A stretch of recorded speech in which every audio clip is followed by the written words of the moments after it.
this is me, blocking out the haters. Hello BookTube! So today I'm going to be going through the books on my TBR for next month's Asian Readathon. If you haven't heard of this readathon, it's being hosted during the month of May by Cindy from Read with Cindy, and it's also being co-hosted by several other booktubers, all of whom I will have linked in the description down below. Essentially the aim of the readathon is to focus on Asian writers and Asian characters, and I believe it's timed to coincide with the Asian and Pacific Island Heritage Month, which also takes place in May. So as well as focusing on Asian authors, the readathon also has several different challenges for you to accomplish, and I intend to win them all. So I have them all written down in my little bullet journal here. So you all know I love a good challenge, so I've decided to go in on like ultimate hardcore mode. Even though some of the books in my TBR cover multiple challenges, I've decided to read at least one book for every individual challenge. So there's a few books in my TBR. And then just to encourage myself to read just more diversity so that I can read from more different Asian countries, I also have like a whole bunch of like online comics and online media and manga and manhwa and things planned to read throughout the month whenever. So I will mention those as well. I'm not playing around.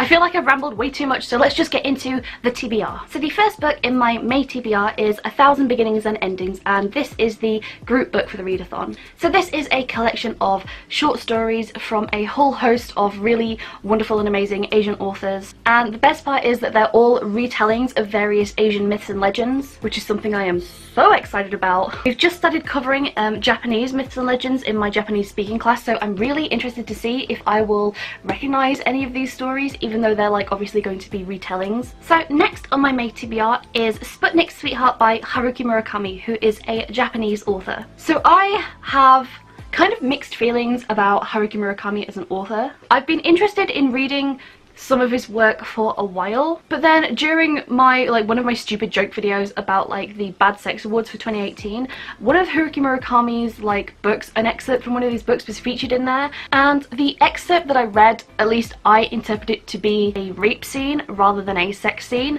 so it really put me off reading anything by Haruki Murakami. But I'm trying to do that thing where I separate like the art from the artist, and I don't know the context that was in the book, so I think I'm going to give his work a try.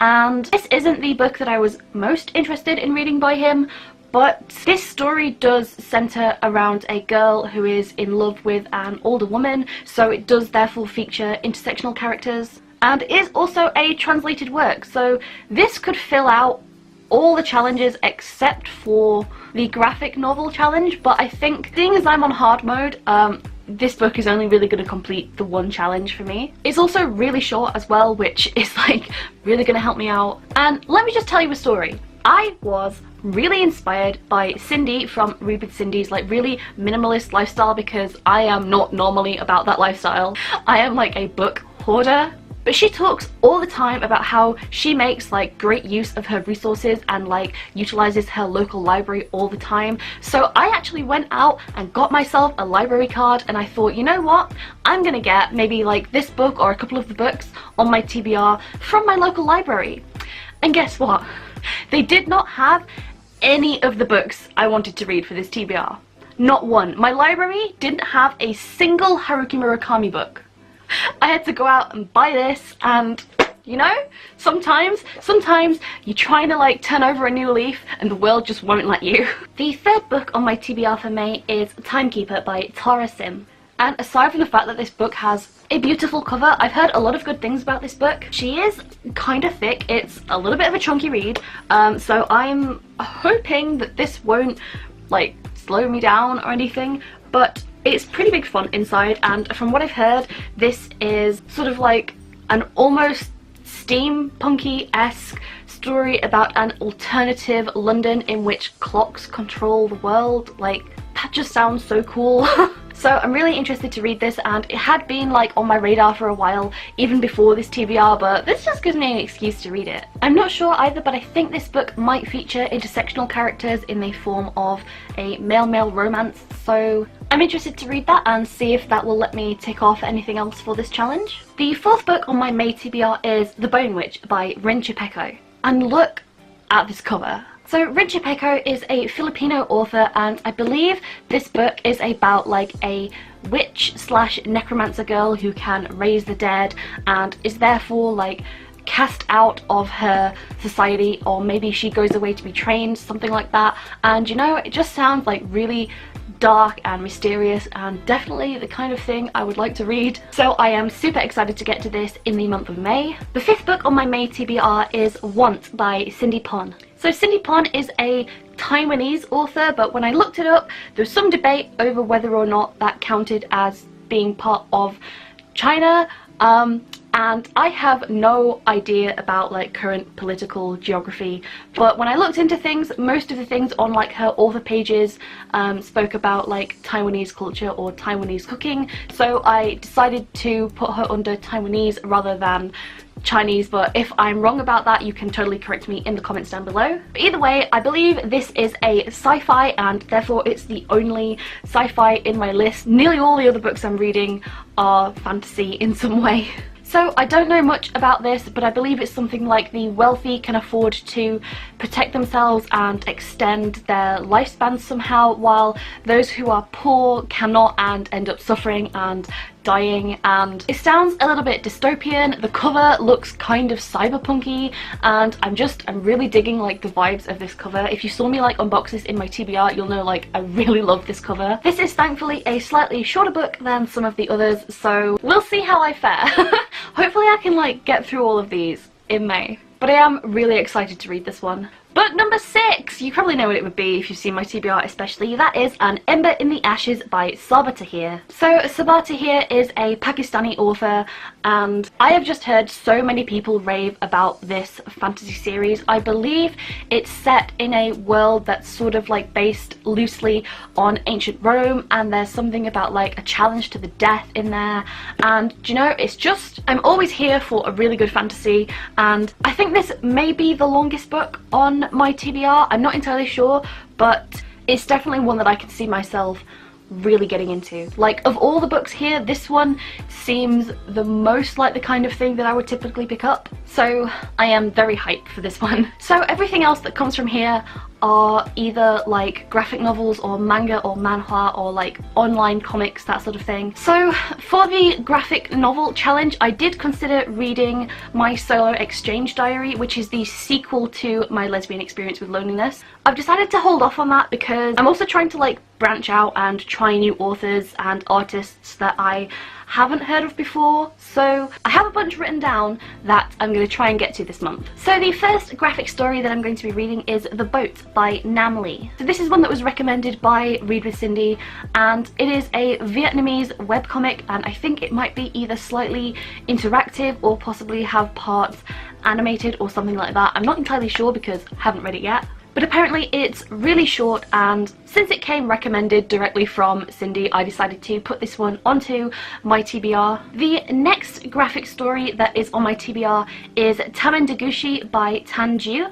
And this is a Chinese online manhwa or webcomic, and it's a very popular one. It's sort of the female partner to 19 Days, which is something that I've been reading for quite a while now and is also really popular. So this is kind of like a slice of life story that follows two girls just in their like high school years, and it's really cute. The art is brilliant. It's all fully rendered in colour, and it's very obvious that one girl definitely really has a crush on the other girl, and you're just sort of rooting for them to get together. So like with My Lesbian Experience with Loneliness, this could also tick off every challenge on this list, but again, I think I'm only going to be using it to like tick off the one challenge. I have read a little bit of this work before, but I decided that I really needed to catch up on it, so like this month, great excuse. Another work that I was really thinking about trying to read this month is Peak, and this is by Hong Sung-soo and Lim Gang-hyuk. So this is a Korean online comic, and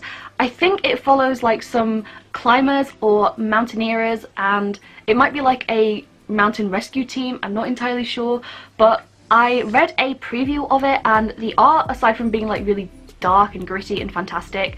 It just seemed really, I don't know, it just kind of, it really drew me in. It seems like a really dark story, and so, you know, that it's definitely something I'm interested in reading, but whether or not I can actually get my hands on it is another thing. There is always, I think, several free chapters of it online, but they're in circulation, so if I'll be able to read the first chapter, that would be great, but it may not be available, so we'll see. And then the last graphic work I want to read is called The Carpet Merchant of Constantinia by Remini. So this looks like a really cute online webcomic, and it's by a Malaysian author. I'm not entirely sure what it's about, but just from a few of the little previews I've seen, it looks like there's this sort of sweet man who happens to also be a vampire? I'm not entirely sure, but like, I love vampires and the art looks really adorable and really cute, and I think this would just be something nice to read if I'm a little bit burned out from reading all these actual books and I just need something like cute and light to read maybe on my phone before I go to bed. So that is the last book on my TBR. It feels like I have a lot on this TBR. So to make sure that I don't like completely lose my way, I wrote down all 9 of the books and comics that I definitely want to get to this month into like my little bullet journal, so that whenever I read one of these or whenever I complete a challenge, I can tick it off or cross off the book. And I have some space at the bottom here, and I think what I might do is every time I read a book by a new author from a new nationality, I think I could colour that country's flag like down at the bottom here and just see how many works from how many different Asian countries I can actually get through before the end of the month. I think that would be like a pretty cool way of seeing like how much I've managed to read. So this is my TBR for the month of May and for the Asian Readathon. It looks like a lot, but I know that this is doable for me.